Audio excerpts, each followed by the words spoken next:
Getting Dropped is all about a young man looking for love, and judging from the title, the dude's prospects are not good.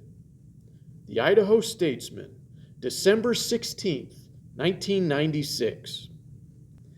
It's been 26 years since then, and I can still hear Jeremy yelling, "Stop!" as he dragged behind my other friend's Buick. The car stopped, and I hit pause. I had been sitting in the open trunk, videotaping Jer perform this daring stunt for the feature my friends and I were independently producing while in college. This was our first take, and the dragging had burned through Jer's pants in just a couple seconds. Take 2, he wore 2 pair. Record, and stop! Blood in 3 seconds. Take 3, we fetched a doormat, cut it into the shape of Jer's legs, stuffed it down his pants, and rolled camera. It worked, and it didn't work. The mat protected Jer's hide, but after the final cut was shown at a local theater, almost everyone declared with surety that the filmmakers must have cleverly used a skateboard to perform the stunt. A skateboard. We had specifically set out to make it look like Jer was really being dragged on the road, but on video, the sound of a doormat scraping the road apparently comes out like a skateboard. No, it was worse than that. We had set out to make a feature specifically so we could do a scene of a guy dragging behind a car. An hour and 45 minutes of edited footage was centered around a stunt that no one believed anyway. It was one of several more serious drawbacks to putting all our eggs in one basket. This basket was getting dropped, and almost every egg in it broke. It was the year I quit college, but it was the most educational year of my life. I was 19. Yes, we actually got a home video shown at a local cinema. Quite an accomplishment, but you wouldn't believe what we gave up for it. I was a theater major at Boise State University who had come out of high school feeling worshipped for the nostalgic video I helped produce in honor of our graduating class, a kind of video yearbook. Jer had been a theater student in high school, but got too busy with stand-up comedy at a nightclub to go to college. He also worked at some kind of laser tag house. Another was Joe. I did everything with him in high school, and after that, we were still such buds that we got an apartment together. We picked up another roommate named Wayne, who didn't join the hype of our movie until post-production, but quickly became another best friend. Wayne wasn't in college, but had a great-paying, steady job at Micron Technologies. There were others, but their names are blurry in my memory of the haze of smoke above our table at the coffee shop hangout. "Let's make a movie," Jer said, after a sip of sugar with a hint of coffee. "About what?" I said. "I don't know," he said, "but I've always wanted to do a scene of me dragging behind a car." "I've always wanted to make a feature-length video," I said. "All through high school I wanted to, but never did." Joe perked up. "Well, let's do it.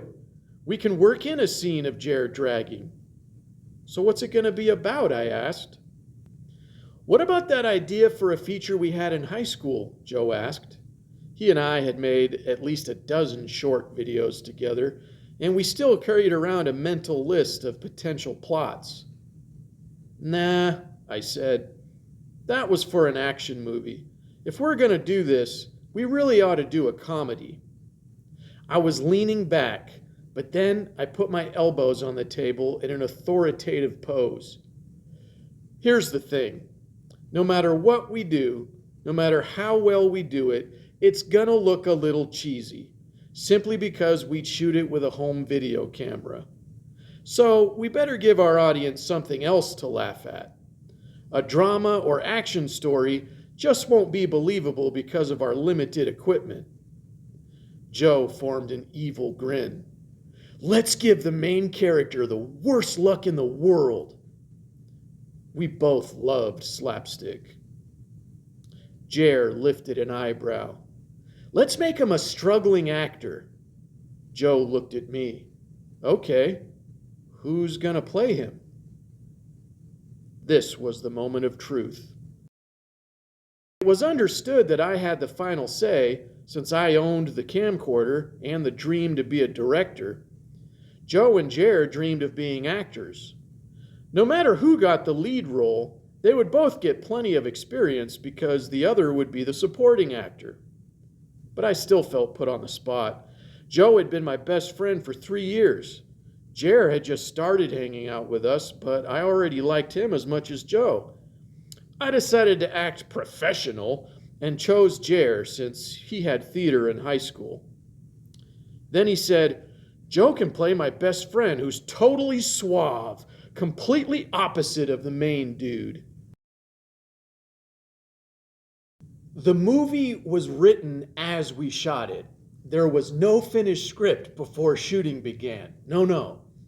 We wrote each scene in a spiral notebook the night before the day we shot that scene. It was pretty ridiculous to expect any kind of film continuity with a plan like that. We were too drunk with the idea of impressing everyone with a finished feature to realize we were way out of our league as writers. You should have seen us, though. We jabbered around that table like Spielberg, Lucas, and screenwriter Lawrence Kasdan did when they brainstormed about Raiders of the Lost Ark. Spielberg described it in an interview once. He said they each admitted what they always wanted to see in a movie and somehow worked it into the script. The difference between us and them is Raiders had a clever storyline, while our script was just a collection of scenes. Our excitement was contagious, though. The finished picture had many extras who were waiters at the coffee shop or teenagers from a nearby table who overheard and wanted a part. We were a grand sight. If only we weren't so cursed cocky. We honestly believed we were so unique for attempting a feature, we'd win multiple film festivals and maybe get on Jay Leno. If we would have recognized how much we still had to learn about making movies, we'd have done it just for the learning experience. That would have made it purely beneficial. Instead, we kind of let it dismantle our lives. Joe bought $2,000 of editing equipment on credit. We called in sick if good weather mandated a shoot. Jer got a permanent road burn. He invaded private property if it looked like a good set. Wayne quit his job. Jer quit his job. I dropped out of college. I dropped out of college. I've always befriended people with traits I envy. I was a scrawny wimp who desperately wanted to learn how to be more rugged. And to me, Jeremy looked a little like Jean-Claude Van Damme. His looks and his kickboxing trophies were all he needed to earn my worship. Since Jer didn't see the need for college, it wouldn't be long before I'd feel the same. Actually, Jer was enrolled for a whole 10 minutes or so, I think. He said his first and only day of college began and ended with Introduction to Theater. Ma'am, aren't we going to do any acting in this class? Jer asked. No, this is a survey of the history of theater. Before the instructor could say more, Jer put up his hands and left. He must have known he'd get to do some acting in other courses required for theater majors, but like me, he didn't want to endure classes that didn't directly involve making movies. The only difference between us was I endured those classes for a semester. Even if BSU had a film school, we probably wouldn't have lasted because we'd have to endure core requirements. As I mentioned, Jer quit his job. "There's this kid at work," Jer said, "who draws great. So I asked him if he was going to be a cartoonist, and he said, 'No, if I did it for the money, it'd be work, and I just draw for fun.' I'm like, 'What? So you'd rather work at a laser tag house the rest of your life?' I can't believe some people let their talents go to waste like that," I replied. Jer saw no difficulty in fooling his coworkers when necessary. One time, he had called in sick so we could shoot a scene, so the next day he made sure he wouldn't be accused of skipping. He bandaged his foot and went back to work on crutches. As far as I know, they believed him. He wore those bandages to work right up to the day he quit. I was proud to have such a convincing actor in my movie. Eventually, Jer quit the laser tag house. He thought the proceeds from our movie would support him until his next acting gig. Joe and I had the same confidence in the project, so he quit the tuxedo shop and I quit the janitorial service. Now our eggs were really all in one place. I also mentioned that our friend Wayne quit his job. Wayne was a quiet guy, short but stocky. I admired him for his work ethic. It was a tragedy when he quit his job for us. After the showing, Jer had a job at a health club lined up for himself in Vegas. We all thought Vegas would have more opportunity for us than Boise, so we all decided to move there. Jer was going to continue stand-up there, and Joe, Wayne, and I were going to sell our movie to a distributor there. We gave our landlord moving notice. Poor Wayne quit Micron, the best paying, most secure job any of us had. But we never followed Jer to Vegas. I think we chickened out after reading the review in Boise Weekly and losing every film festival we entered with getting dropped. Wayne had already quit when we decided to stay. Crack. Getting dropped. Local filmmakers make a valiant effort. All they need is someone to say cut. Boise Weekly, January 2nd, 1997. The title of our movie was actually inspired by another stunt in which Jer gets dropped from an indoor rock climbing wall. Jer always wanted to be one of those actors who do their own stunts. He always thought he'd make a good producer too, because of his salesmanship. He sold himself to the nightclub to do stand-up, and he was the biggest force behind selling the movie idea to other talent we wanted to cast. Boise had a small theater called The Flicks that was known for showing foreign films, obscure films, independent films, and local films. Jer pitched our movie to the owner, promising her high box office receipts. She promised Jer the liberty of selling our own tickets if we rented one of her cinemas for $350. Somehow we got the money, and somehow we sold enough tickets to make a $900 profit. $900 for 5 months of work split 4 ways. That means we each made about $11.25 each week. Fortunately, we didn't count the ticket sales until after the show. We were too starstruck.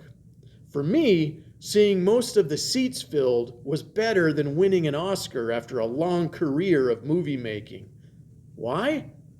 Because I was 19 and already had an audience. An audience at age 45 happens all the time, right? The audience was full of faces I didn't recognize, mostly because Jer did such a good job selling advance tickets to anyone we met. He really had a way with teenagers who made up most of the audience. He'd have been a pretty successful drug pusher if he was into that kind of thing. The rest of the audience was our parents, siblings, other friends, cast members, and my professors. Everyone under 20 thought it was the funniest thing they ever saw. Our parents thought it was the most creative thing they ever saw. My professors told us it was pretty good for guys who still have a lot to learn, but they were nice enough to leave out the "for guys who still have a lot to learn" part. I realized this after reading more books on the art of screenwriting, and after reading the Boise Weekly Review. Its comment, "all they need is someone to say cut," was in reference to our long, drawn-out scenes. We were misled by the title of the article our review was in, Top 10 Movies of 1996. If our bad review wasn't enough to indicate that top 10 was a typo, the other 9 reviews in the article should have been. They were either Hollywood flops or had received critical ridicule elsewhere. I think we were too blinded by the recognition to notice it first. Over time, we entered about a dozen film festivals and didn't even place in any of them. We had 50 copies of the movie made, and I think we sold less than half, mostly to friends and family. And we didn't get on Jay Leno. We got on a local news show in a 3-minute interview broadcasted only twice, 6 a.m. and 11 p.m. on a Sunday. I know of only 2 people who caught one of them, and neither of them were Hollywood execs. And we even asked to be interviewed. They didn't ask us.